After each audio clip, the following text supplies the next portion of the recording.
मेरे प्यारे विद्यार्थियों, नमस्कार, सुप्रभात। और आज मैं पुनः आपको गुरुदेव रवींद्रनाथ टैगोर द्वारा रचित तोता पाठ पढ़ाने जा रही हूँ। तोता ये उनकी एक कहानी है और इस पाठ को मैंने 4 खंडों में विभाजित किया है, जिसमें पहले खंड में मैंने इनका विस्तार से जीवन परिचय, इनकी बहुमुखी प्रतिभा, इनकी रचनाएं, इनकी भाषा शैली और तोता कहानी पाठ का सारांश आपको बता दिया है।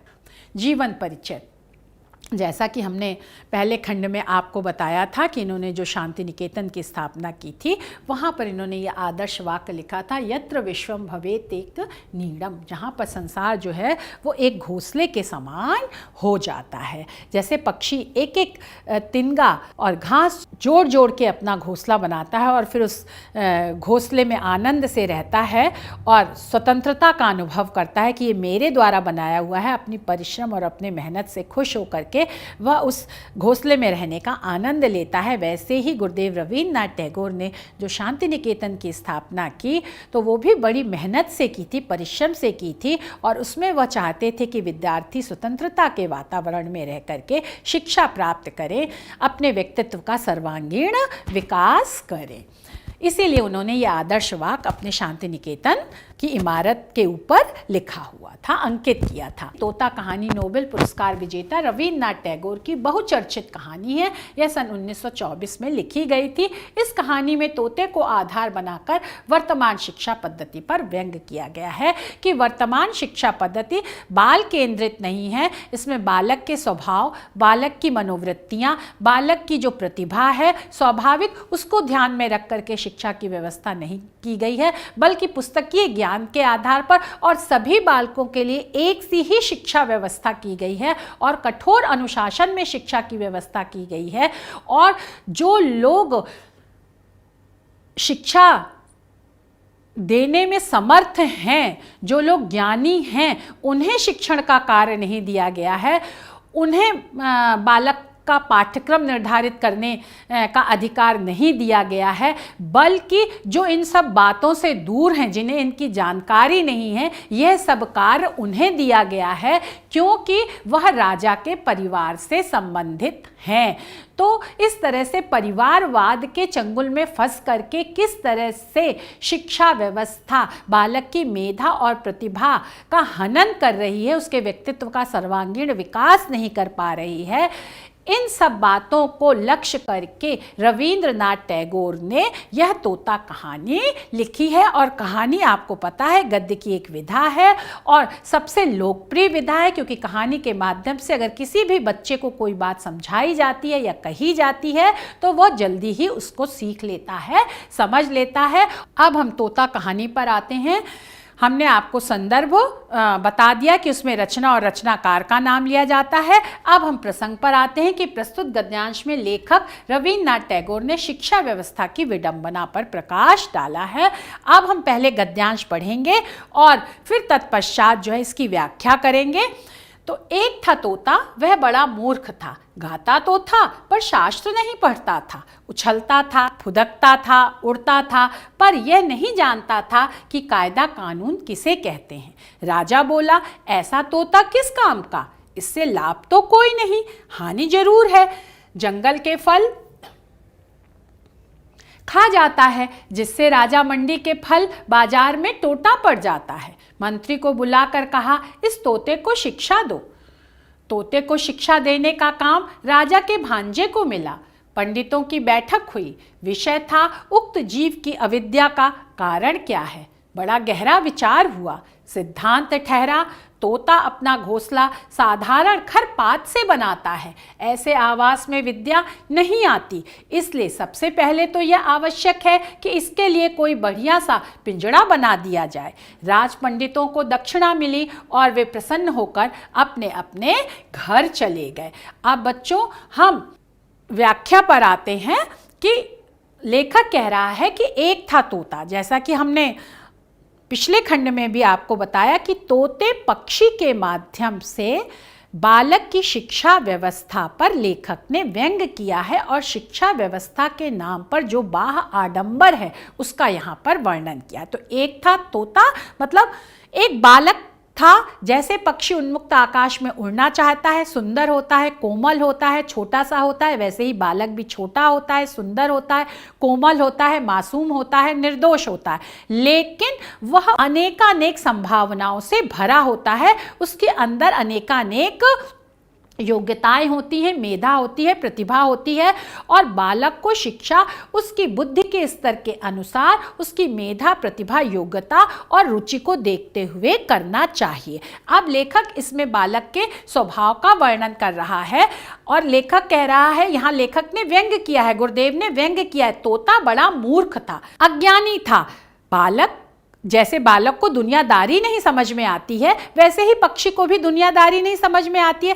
तो इस भाव से लेखक ने यहाँ पर कहा कि तोता मूर्ख था। गाता तो था, तोता गाता है, पक्षी का काम है चहचहाना, उसकी बोली मीठी होती है। ऐसे ही बालक भी अपनी तोतली वाणी में बोलता है, उसकी बोली मीठी होती है, पर शास्त्र नहीं पढ़ता था।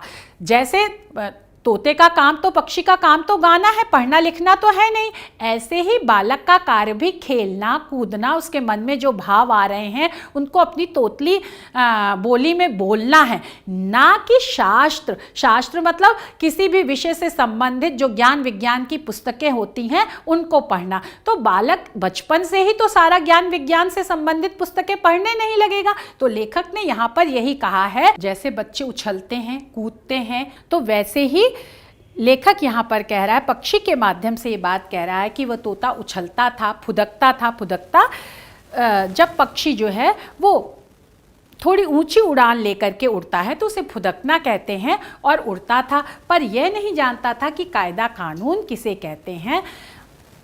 पक्षी को नियमों से कोई मतलब नहीं, और वो भी पक्षी जब छोटा हो तो वह उन्मुक्त उड़ान आकाश में भरता है, वो किसी बंधन में, नियमों के बंधन में नहीं बंधना चाहता है। ऐसे ही बालक की भी सहज स्वाभाविक प्रवृत्ति होती है, वह दिन भर उछलता कूदता खेलता रहता है और वह नियम कानून के बंधन में नहीं रह सकता है। ऐसे अगर उसे नियम और कानून के बंधन में बांधा जाता है तो वह उससे बाहर निकलने की कोशिश करता है, वह उस बंधन में नहीं रहना चाहता है। लेखक ने यहाँ पर बालक की मनोवृत्ति और स्वभाव का वर्णन किया है और तोते के रूपी पक्षी जो है उसके माध्यम से उसको यहाँ पर प्रकट किया है।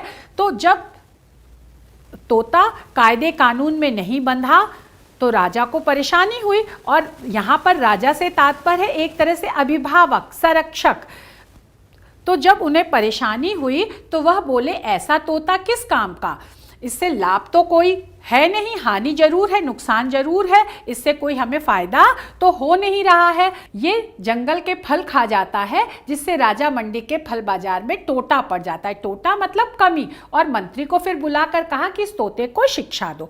अब बालक रूपी पक्षी को बंधन में बांधने की प्रक्रिया शुरू हो गई और शिक्षा के नाम पर उसे कठोर अनुशासन में रहने की शिक्षा दी जाने लगी। यहाँ पर लेखक ने यह बात कही है कि जैसे तोता, आपको पता ही होगा, आपने देखा भी होगा, निरीक्षण किया होगा कि तोते के झुंड आते हैं और जहाँ फल होते हैं वहाँ अपनी चोंच से उस पर चोंच मारते हैं और थोड़ा थोड़ा खा करके कभी कभी गिरा भी देते हैं, कभी वो फल नहीं भी गिरते हैं।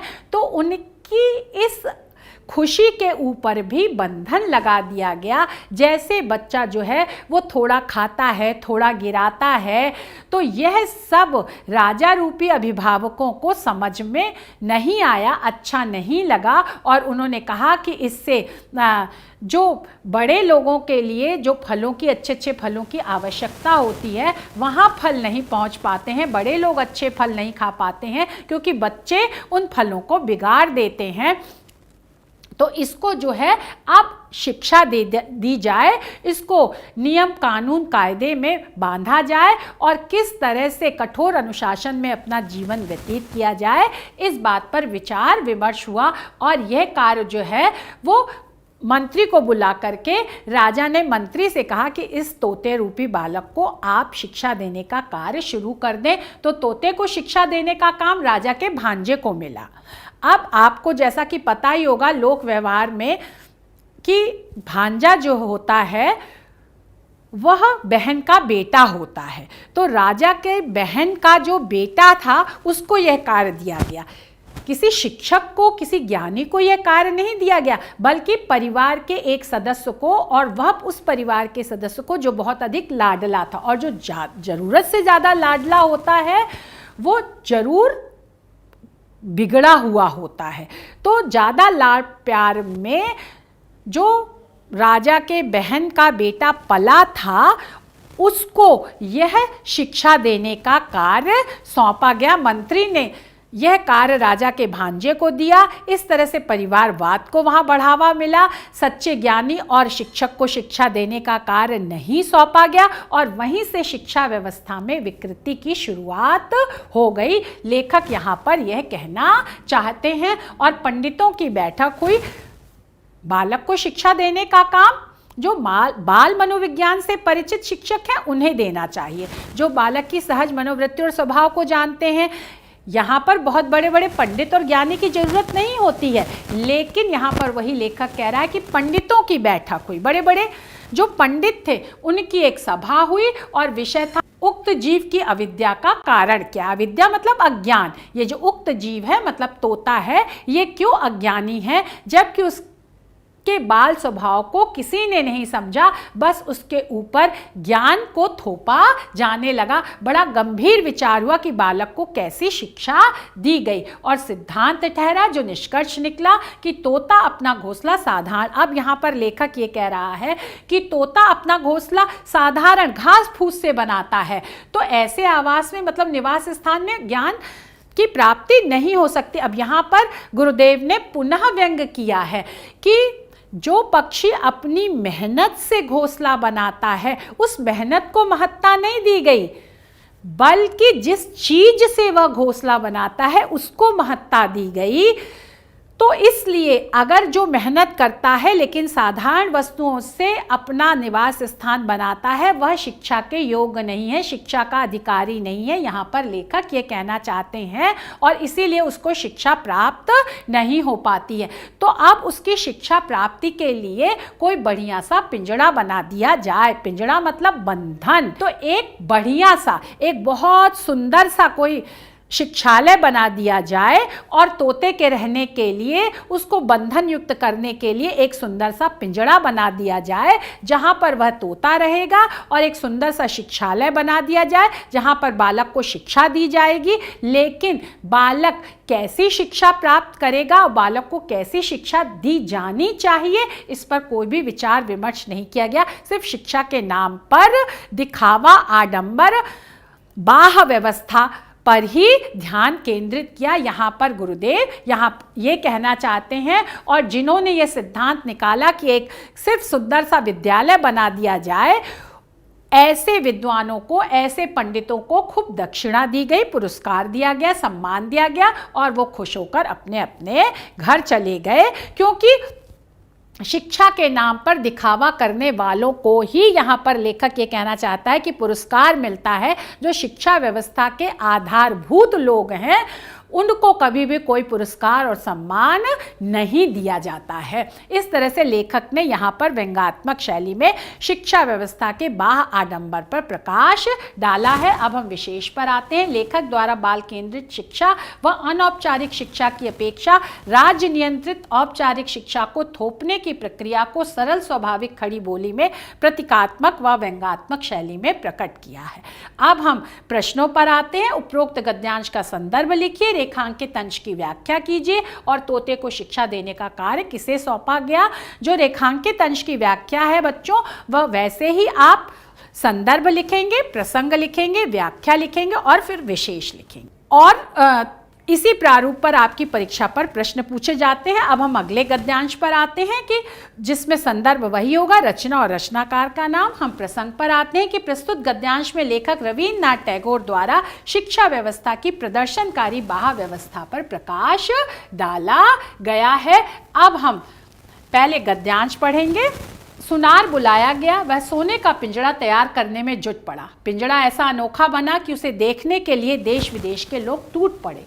कोई कहता शिक्षा की तो इति हो गई, कोई कहता शिक्षा ना भी हो तो क्या, पिंजड़ा तो बना, इस तोते का भी क्या नसीब है। सुनार को थैलियां भर भर कर इनाम मिला। वह उसी घड़ी अपने घर की ओर रवाना हो गया। पंडित जी तोते को विद्या पढ़ाने बैठे। नस लेकर बोले, यह काम थोड़ी पोथियों का नहीं है।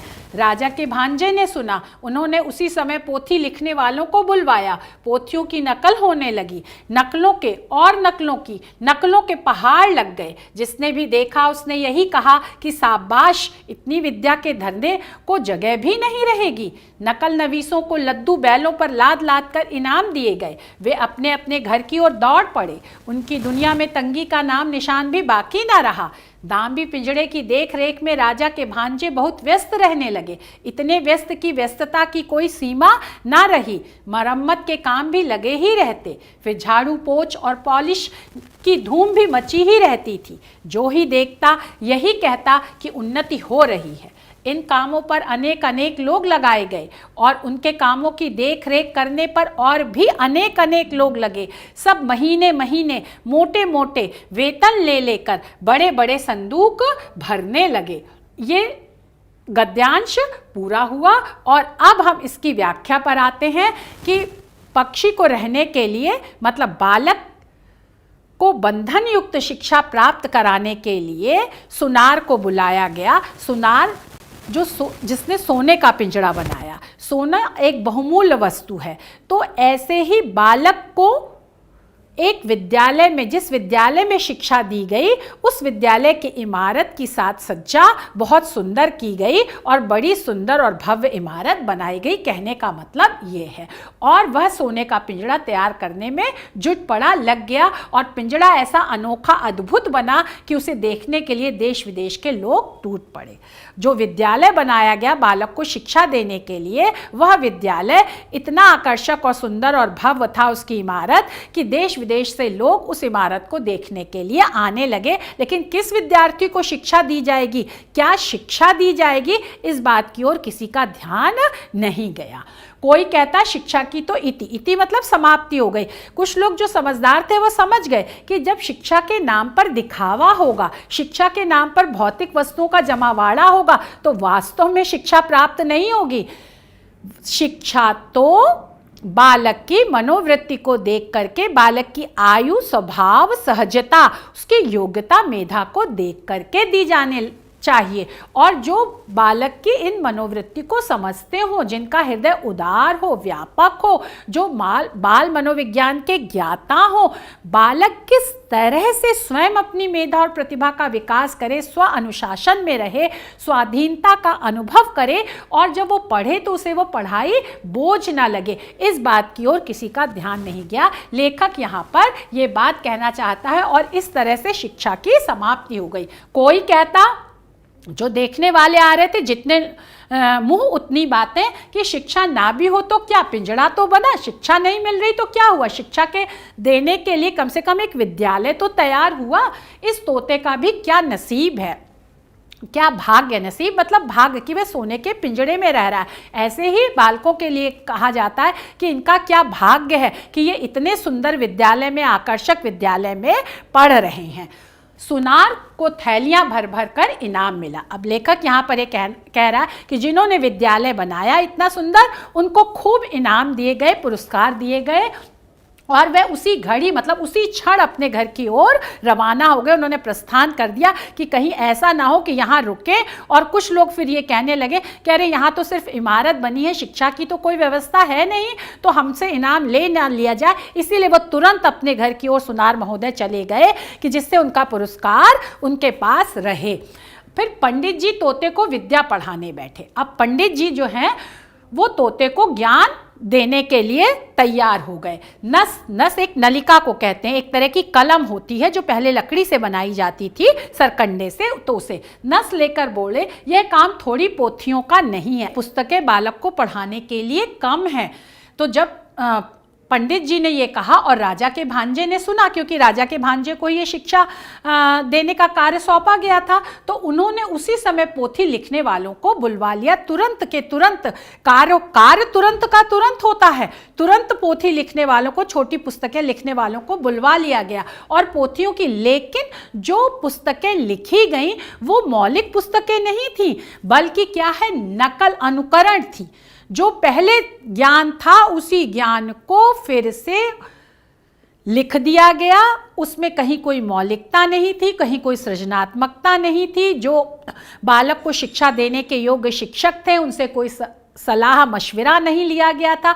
समय और परिस्थिति के अनुसार शिक्षा में क्या परिवर्तन होने चाहिए, इस बात की ओर किसी का ध्यान नहीं गया, बल्कि चली चलाई परंपरा और परिपाटी में जिस तरह से शिक्षा दी जा रही थी उन्हीं पुस्तकों का, पोथियों का फिर से नकल करके और पहाड़ लगा दिया गया, मतलब पुस्तकों के ढेर लग गए और इस तरह नकलों के और नकलों की नकलों के पहाड़ लग गए, है ना। पूरा एक ऊंचा ढेर तैयार हो गया। जो पहले से पुस्तकें थीं उन्हीं की नकल की गई, उन्हीं का अनुकरण किया गया, उन्हीं के प्रतिरूप पुस्तकें लिख दी गई और ये नकल नवीसों ने किया। नकल नवीस उन्हें कहते हैं जो पोथियों का, छोटी पुस्तकों का या पुस्तकों का लेखन करते हैं। मौलिक लेखन नहीं करते हैं जो, बल्कि उनकी नकल करते हैं। जिसने भी देखा, अब जो भी देखने वाले आ रहे थे कि क्या शिक्षा की व्यवस्था हो रही है, क्योंकि शिक्षा का प्रचार प्रसार बहुत हो रहा था कि तोते रूपी पक्षी को, बालक को शिक्षा दी जा रही है। इतना सुंदर महल बनाया गया, इतना सुंदर पिंजड़ा बना गया है, इतने लोग लगाए गए हैं, इतने पंडित जी शिक्षा दे रहे हैं, पुस्तकों की पुस्तकें आ रही हैं और पुस्तकों की नकल की जा रही है। तो निश्चित है कि लोग भी देखने ही आएंगे बहुत सारे कि क्या सुंदर शिक्षा व्यवस्था है। और उन्होंने कहा शाबाश, अरे वाह, शाबाश। जब कोई कार्य बहुत अच्छा होता है तो हम कहते हैं ना कि शाबाश, बहुत अच्छा। इतनी विद्या के तो धरने की जगह भी नहीं रहेगी। अब लेखक यहाँ पुनः व्यंग कर रहा है कि ये जो इतना नकलची ज्ञान है ये विद्या नहीं है। विद्या के नाम पर उन्होंने एक व्यंग किया है कि इतना जो ज्ञान, नकल के नाम पर ज्ञान जो बालक को पढ़ाने के लिए एकत्र किया गया है, तो इतना ज्ञान को तो रखने का स्थान भी नहीं रहेगा। तो बालक कैसे उस इतने सारे ज्ञान को अपने अंदर आत्मसात कर पाएगा, उसको पढ़ पाएगा, सुन पाएगा, समझ पाएगा और लिख पाएगा। यहाँ पर लेखक ने इस तरह से व्यंग्यात्मक भाषा में शिक्षा के नाम पर जो पुस्तकीय ज्ञान और मौलिक सृजन को स्थान ना देना, बल्कि जो चली चलाई परिपाटी और परंपरा पर शिक्षा व्यवस्था दी जा रही है उस पर व्यंग किया है और उस तरफ हम लोगों का ध्यान आकर्षित किया है। आप जो नकल कर रहे थे, जो मौलिक रचनाकार होते हैं, शिक्षक होते हैं, सच्चे शिक्षक होते हैं, उन्हें इनाम नहीं दिया गया, बल्कि जिन्होंने नकल की पुस्तकों को उन्हें बैलों पर लाद लाद कर, और वो भी लद्दू बैल उसे कहते हैं जो तेजी से कार्य नहीं करता है, जो बहुत धीमे धीमे आराम से चलता है और भारी होता है, काफ़ी बड़ा होता है। तो उस बैल के ऊपर इनाम जो है वो लाद लाद कर पुरस्कार दिए गए और वे भी अपने घर की ओर दौड़ पड़े। यहाँ पर लेखक ने पुनः व्यंग किया है, इशारा किया है कि वे भी इतना पुरस्कार पाकर के अपने घर की ओर दौड़ गए कि कहीं ऐसा ना हो कि ये पुरस्कार उनसे छीन लिया जाए। और इस तरह से उनकी दुनिया में तंगी मतलब कमी का कोई नामो निशान भी नहीं रहा, मतलब उनके जीवन में लेश मात्र भी धन की कमी नहीं रही। वो नकल नवीस भी, नकलची लोग भी अमीर हो गए। लेखक यहाँ पर यह कह रहा है। अब दामी मतलब महंगे पिंजड़े की देख रेख में, पिंजड़े मतलब वो जो विद्यालय है, जो बंधन का कारण है, उसकी देख रेख में, देखभाल में राजा के भांजे बहुत व्यस्त हो गए। दिन रात उस पिंजड़े की देखभाल में वह संलग्न हो गए, रत रहने लगे और इतने संलग्न और रत रह गए कि कोई सीमा ही नहीं रही, उन्हें समय का ज्ञान ही नहीं रहा। अब मरम्मत के काम भी लगे ही रहते हैं। लेखक ने यहाँ कितना सुंदर किया। बालक, एक तो मरम्मत, जो पिंजड़े की मरम्मत जिसमें वो पक्षी तोता रहता है, एक उस विद्यालय की टूट फूट, जो विद्यालय इतना भव्य आकर्षक बनाया गया है बालक को शिक्षा देने के लिए, और दूसरा ये कि जब इतनी विद्या दी जा रही है तो वो बालक ग्रहण तो कर नहीं पाएगा, तो वो बालक उस शिक्षा से भागेगा। तो यहाँ पर एक मरम्मत से तात्पर्य है कि उसकी कुटाई पिटाई भी बालक की गई और जब बालक शिक्षा नहीं ग्रहण करेगा, उसे जबरदस्ती शिक्षा ग्रहण कराई जा रही है जिस तरह से, उसको ठोक पीट करके, तो ये भी मरम्मत शब्द से यहाँ पर उस बात का भी संकेत किया गया है। फिर किस तरह से विद्यालय की झाड़ पोछ मतलब सफाई के नाम पर, पॉलिश मतलब उसको चमकाना, उसको अच्छी तरह से रखना, कि धूम भी मची ही रहती थी, धूम मची रहती थी मतलब शोरगुल मचा रहता था कि अब विद्यालय को साफ सुथरा करना है, विद्यालय को चमकाना है विद्यालय से। और यहाँ पिंजड़े की ओर भी गुरुदेव ने संकेत किया गया है कि उस पिंजड़े को भी साफ सुथरा रखना है, चमकाना है। सोने का तो था ही, लेकिन उस सोने के ऊपर भी सोने की पॉलिश भी करनी है। तो किस तरह से विद्यालय के बाह्य आडंबर पर धन व्यर्थ जाता है, व्यर्थ खर्च किया जाता है, वास्तव में बालक की शिक्षा पर ध्यान नहीं दिया जाता है, उसको शिक्षित नहीं किया जाता है। और यह सब बाह्य आडंबर देख करके लोग कहने लगते हैं कि उन्नति तो हो रही है, प्रगति तो हो रही है, शिक्षा के नाम पर खूब प्रगति हो रही है, कि देखिए कितना सुंदर विद्यालय तैयार हो गया है, कितनी साफ सफाई है। लेकिन वास्तव में किस तरह की शिक्षा दी जा रही है और बालक क्या पढ़ना चाहता है और क्या पढ़ रहा है और शिक्षक कैसे होने चाहिए, इसकी तरफ किसी का ध्यान नहीं जाता है। इन कामों पर फिर अनेक लोग लगाए गए। अब लेखक जो है कैसे पद सोपानात्मक व्यवस्था के द्वारा जो है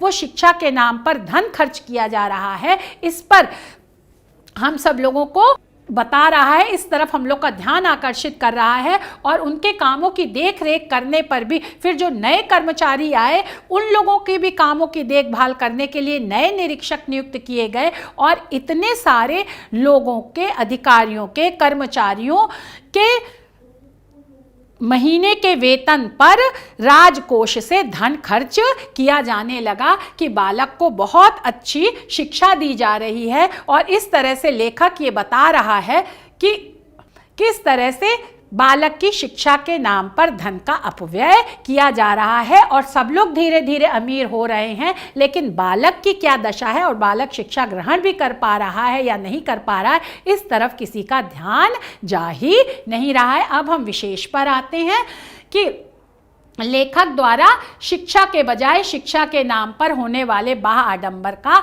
वर्णन उन्होंने सरल सरस खड़ी बोली में संकेतात्मक शैली में किया है। और अब हम प्रश्न पर आते हैं कि उपरोक्त गद्यांश का संदर्भ लिखिए, रेखांकित अंश की व्याख्या कीजिए और किसको और क्यों थैलियां भरकर इनाम दिया गया।